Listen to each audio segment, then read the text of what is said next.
Welcome back to Bounce Forward with me, Tiff Hall. I'd like to acknowledge the traditional custodians of the land on which I'm recording this podcast, the Wurundjeri people of the Kulin Nation. I pay my respects to elders past and present. Welcome to part 2 of my chat with Jessie Stephens. She's an author, executive editor, and Mamma Mia, as well as a host of 2 incredibly successful podcasts, and I've loved talking to her. I called this podcast Bounce Forward because it was initially about bouncing forward, not having to snap back into your pre-baby body and all that terrible toxic talk. But what was your recovery like? And did you experience any of that bounce back kind of toxic culture? Because you work in the media. Yeah, I certainly really wasn't feeling like myself towards the end of my pregnancy, and I was doing a bit of the project and like even putting clothes on and seeing your face, like you just don't feel like you look like yourself. And I struggled with that.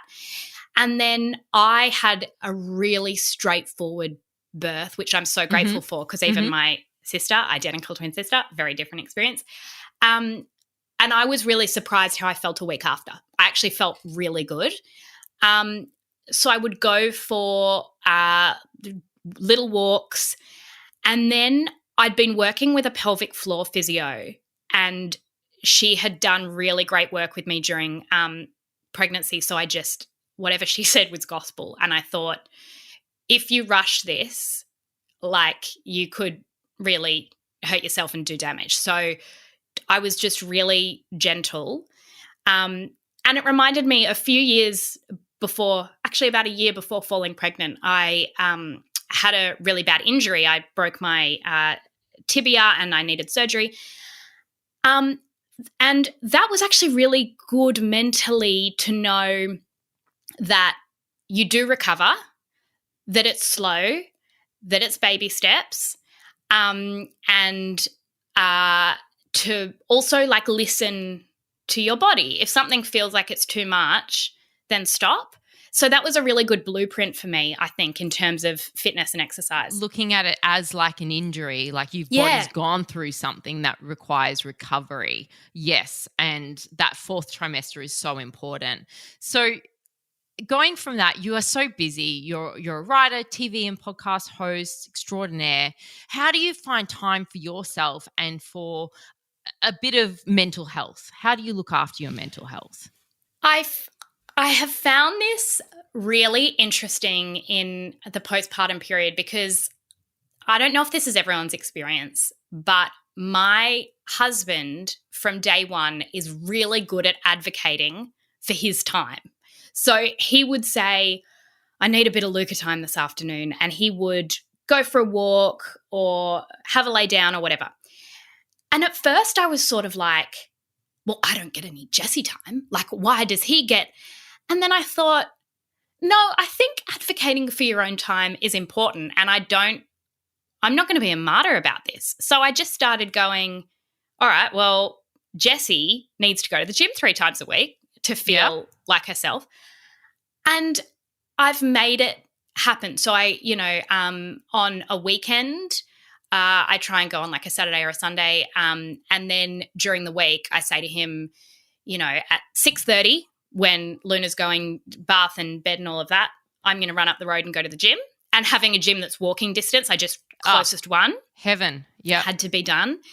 I have really prioritized that. And it's a cliche, but like such a better mum when I have been out of the house for an hour and can just get some of that energy out.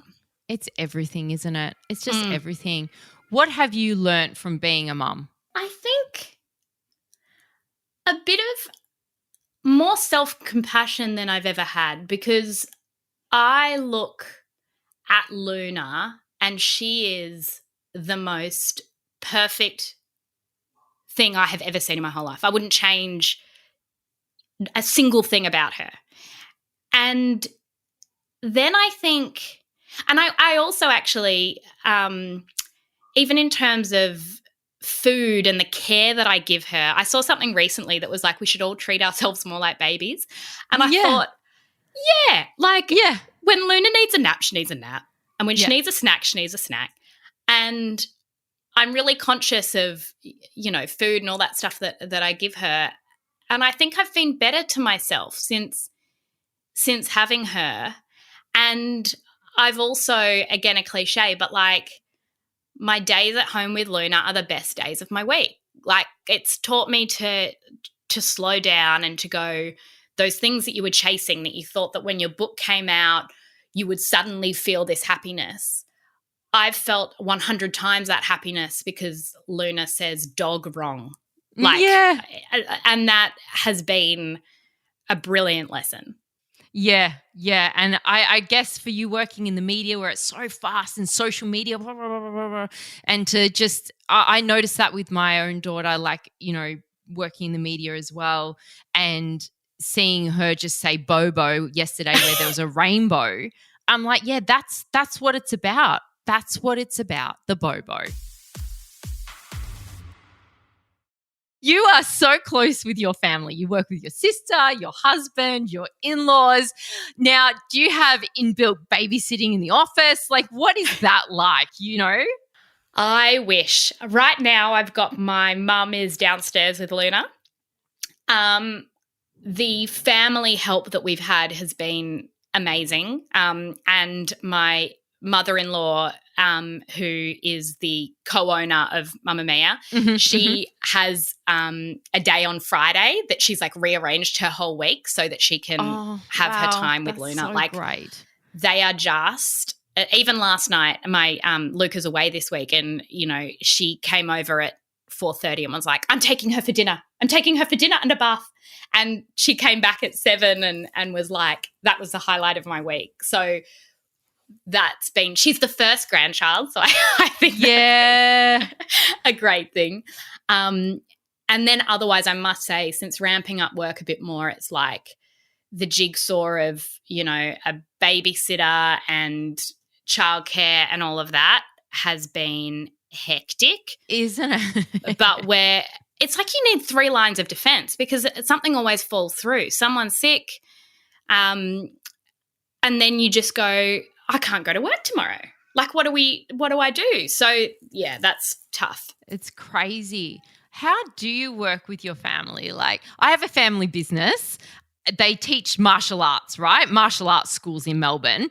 And mum and dad are like the head martial arts instructors. My sister works in it. You know, I work in it a little bit teaching. And I mean, it gets intense sometimes. What are your top tips for like even working with your sister? Like I work with my sister, but I have to have like small doses sometimes. Like, oh yeah. What's your top tip? Because you guys podcast together and it just seems like you've got the best relationship in the world. Oh, we're very, very close, but we were laughing recently. I was not a great pregnant person and Claire was not a great pregnant person. We were miserable and uncomfortable and sleep deprived. And we were laughing that we'd come into work in a terrible mood and the only people we could take it out on were each other because we know that, you know, I'm not going to be awful to the podcast producer. So I would have some spray at Claire, which the podcast producer is watching going, I feel incredibly uncomfortable about this fight going on. Like we fight like sisters. Yes.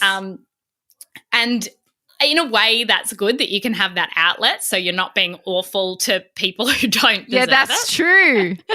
But it's funny. It's we have a few lines, like even my husband works at we work together and, you know, sometimes he'll come home from work and I'll ask him a question and he's very boundaried. Like he does not want to talk about work at home.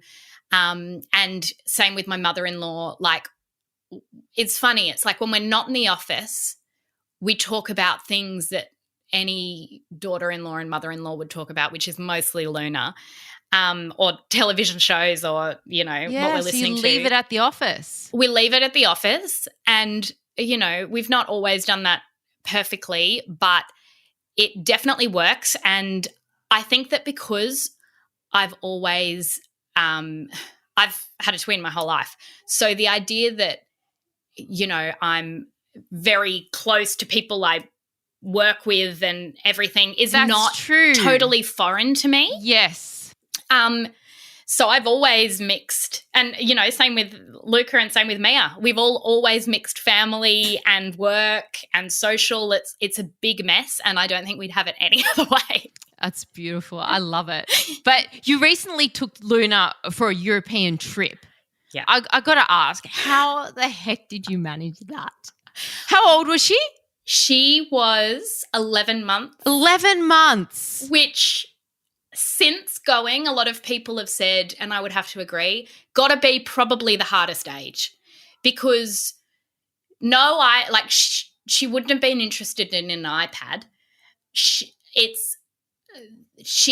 is awake. She only has 2 naps a day, and she needs to be stimulated. So it was hard, but what we did was my parents, I'd never been overseas with my parents before. And so we said, hey, we're going to Ireland for this wedding. You and mum and dad should come.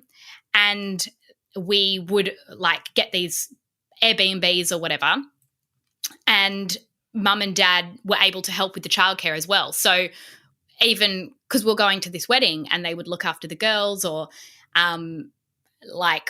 we had little, even when we were in France, I think one night we went out for a drink or whatever, and mum and dad were there.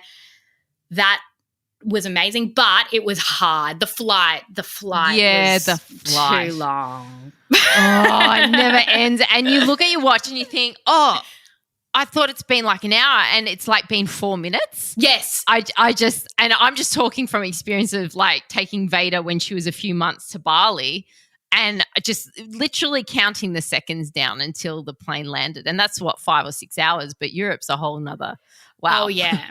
Time stands still, and Luca had to come back for work early, so I did that flight back on my own. And there was a point where I went to the bathroom, obviously with Luna, because who else is going to hold her, and just sobbed. I just went, I am too much. Trapped. I can't go anywhere. I couldn't eat because she was on my lap. I couldn't have water because if I drank water, I would need to wee just as she went to sleep. So I just had to sit there and read the same book to her over and over again. I was like, if I can survive that, I can survive anything. My sister's just moved to Portland, and she's like, come on over. And I'm like, it is the other side of the world, and I have a 2-year-old. She's just turned 2. And I just can't think of anything worse, but I've got to get there. So tell me, last question, what was the most helpful advice you were given to becoming a parent, and what was the most unhelpful advice? Ooh. The most the most helpful advice was get out of the house every day. Yeah, great. And that has and maybe not everyone's like this, but it makes you feel a part of the world. And sometimes you think that you can't possibly, and your baby's going to scream. Luna's just a way better baby when she's been out and about and stimulated and everything. And I think I got my confidence up early. When she was 2 weeks old, it was my first day of maternity leave on my own, and Barbie had come out. And I was like, I'm going to go to the mums and bubs session with my 2-week-old. Fab. Crazy thing to do. Yeah. Loved it. It was fabulous. But I bought myself popcorn, and then I had Luna. I just went, you don't have enough hands for popcorn. It was a baptism by fire. Yes. So get out of the house every day. And probably, I'm trying to think what the worst advice would be. I think that people who suggest that you sleep when the baby sleeps don't understand that you don't know how long the baby's going to sleep. So then you go, all right, I'm going to have a lay down. And just as you get to sleep, they wake up because they only sleep for 20 minutes at a time. And there's no way not to be sleep deprived. Yes. And telling you that you should just sleep more is kind of annoying. It's so annoying, isn't it? It's the most annoying thing. You got to just lean in. Yeah, you just got to lean in. Oh, Jessie, thank you so much for joining me on Bounce Forward. I love chatting to you today. Thank you for having me. Thanks so much for listening to Bounce Forward. I love having your company, so please DM me on Instagram at tiffhall_xo and let me know all the questions you'd love me to cover. Don't forget to rate and review me on your podcast app. Speak soon. Happy days.